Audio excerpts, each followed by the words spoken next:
ada statement Pak Prabowo yang bilang seperti ini, terkadang orang pintar nggak jadi apa-apa. Di situ saya melihat rautnya wajah sedih ya, ada penyesalan yang dalam ya kalau saya melihatnya.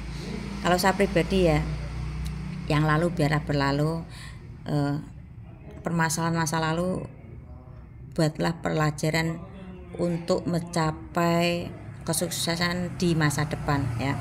Nah, kenapa saya bilang seperti ini? Di situ saya melihat Pak Prabowo itu wajahnya menyesal. Menyesal apa? Baru sekarang ini tahu kalau di antara 3 kandidat capres kemarin ada salah satu orang yang ya multi talent ya, dan orang ini pun saya dukung kemarin ya. Bukannya saya mempromosikan atau terlalu fanatik atau ngefans banget sama beliau, mantan gubernur Jateng, tidak. Saya melihatnya seperti itu, dan Pak Prabowo pun sekarang sudah tahu ya. Makanya beliau bilang seperti itu. Dan ketika pemerintahan Pak Jokowi, beliau banyak memberi solusi-solusi ya. Ketika masa Covid juga ya, beliau memberi solusi kepada Pak Jokowi dan dipakai, akhirnya berhasil ya. Beliau tahu ya, mantan gubernur Jateng ini ketika dicalonkan tahu nggak akan berhasil ya, nggak akan berhasil. Beliau tahu, beliau melihat ya, dan dia sudah tahu nanti yang menang itu pasti 02. Berusaha berjuang sebesar apapun, beliau udah tahu nanti endingnya seperti ini ya. Makanya sebelum itu ketika ketemu Mas Gibran di Solo, beliau juga berpesan, yang bisa menjawab hanya Mas Gibran, Pak Jokowi ya. Ada peran apa mantan gubernur Jateng ini kepada beliau, maksud saya Pak Jokowi dan Pak Ganjar ya, ketika menjelang Pilpres ya. Karena apa? Mantan gubernur Jateng ini tahu, karena diusung dalam satu partai, makanya beliau kasih saran dan solusi untuk ini itu ya. Nah, ketika Pak Prabowo bilang seperti itu, ini kan cara niki dalam kepemimpinan beliau itu mumet ya. Makanya kayak seolah-olah ada lowongan bagi bayar-bayar yang mau ikut pemerintahan, oke lah masuk ya. Dengan mungkin si bayar-bayar ini atau penjilat itu ada nggak sih kemampuan buzzer ini untuk masuk ke pemerintahan, maksudnya kapasitas dalam bekerjanya. Yang penting masuk, yang penting dapat gaji ya. Kalau saya melihatnya lagi, kalau memang Pak Prabowo kena ada kasus pelanggaran HAM ya, banyak menelan korban, ini pertanyaan loh, saya bertanya loh ya. Kalau memang ada, untuk sekarang beliau menjadi pemimpin itu saya rasa akan susah untuk melangkah, karena beban masa lalu aja udah begitu berat ya. Ini menurut pendapat saya ya.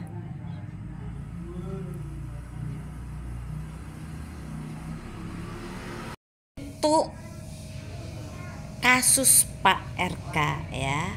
Ini saya sebetulnya udah ada gemes dan berlarian nih di otak saya yang baru berusia 15 tahun, ingin mengeluarkan unek-unek atau ya mungkin bisa dikatakan pesan kepada Pak RK ya.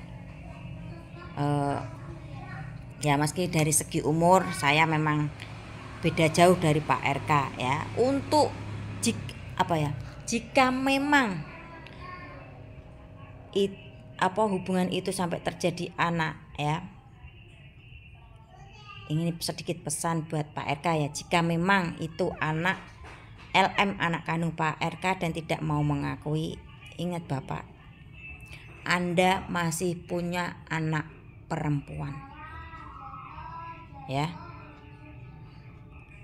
Nih saya sedikit melihat gini ya, sebetulnya tuh beliau tuh sudah ditegur ya. Kalau nggak salah anak ini kan sudah 3 tahun ya. Anaknya yang laki-laki meninggal itu kan belum ada 3 tahun ya kalau nggak salah ya. Itu sudah ditegur ya, tapi beliau tidak sadar. Ketika kemunculan ini ya, mungkin warning kedua ya. Ini saya lihat dari segi kehidupan ya. Beliau juga tidak mengakui jika memang itu anaknya. Kalau saya melihatnya sih ya, karena wajahnya mirip sama Pak RK, kemungkinan besar iya itu anak kandungnya.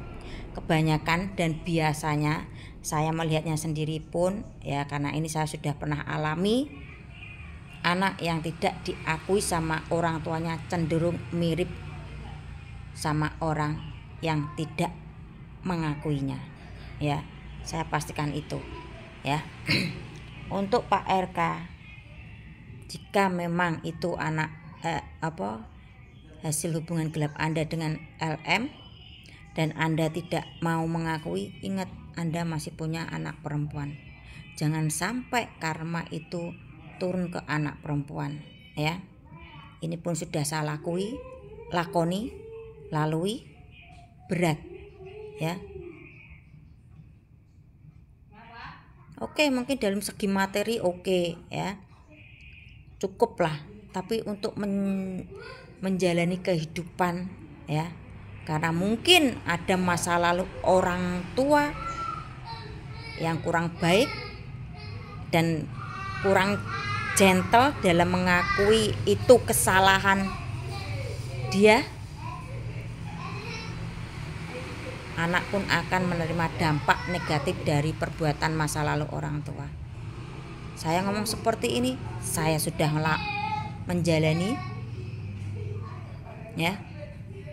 Di sini saya juga bukan orang yang sudah sempurna.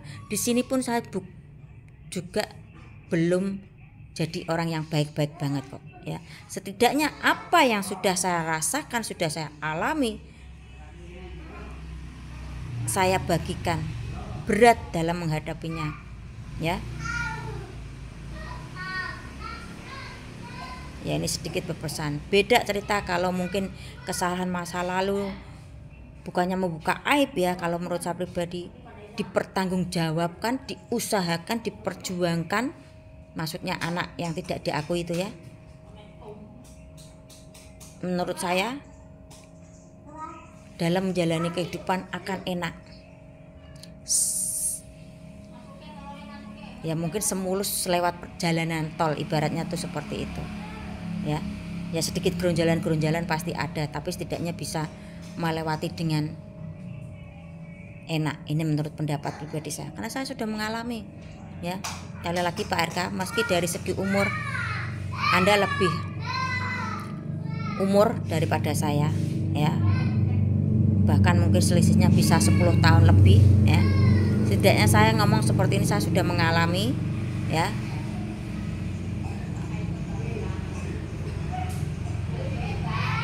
Dan semoga Anda berani harapan saya Anda berani mengakuinya ya. Biar bagaimanapun meski itu anak kandung dan Anda tidak mengakui, ingat sekali lagi Anda masih punya anak perempuan ya. Saya pikir seperti ini, ketika anak perempuan dulu Anda itu berhijab kan ya, mungkin tahulah dia, anak Anda maksudnya ya, main medsos, pasti mendengar, pasti melihat bahwa bapaknya ada will selain ibunya ya. Jadi dia itu sebetulnya agak depresi, makanya untuk melampiaskan dia buka hijab, menyenangkan diri sendiri, mungkin dengan rambut di cat lah, atau rambut di curly lah, atau di apa itulah ya, supaya tidak berlarut-larut memikirkan permasalahan yang sedang menimpa orang tuanya. Saya pastikan itu anaknya yang dulu berhijab ketika lepas hijab pasti sudah tahu kalau bapaknya ada will selain ibunya, karena ini sudah terjalin sejak 2021. Dan anaknya Pak RK itu lepas hijab tahun berapa ya. Sekali lagi ingat Pak RK, Anda masih punya anak perempuan. Oke? Mungkin di kehidupan anak perempuan Anda oke, belum tentu nanti cucu Anda ya.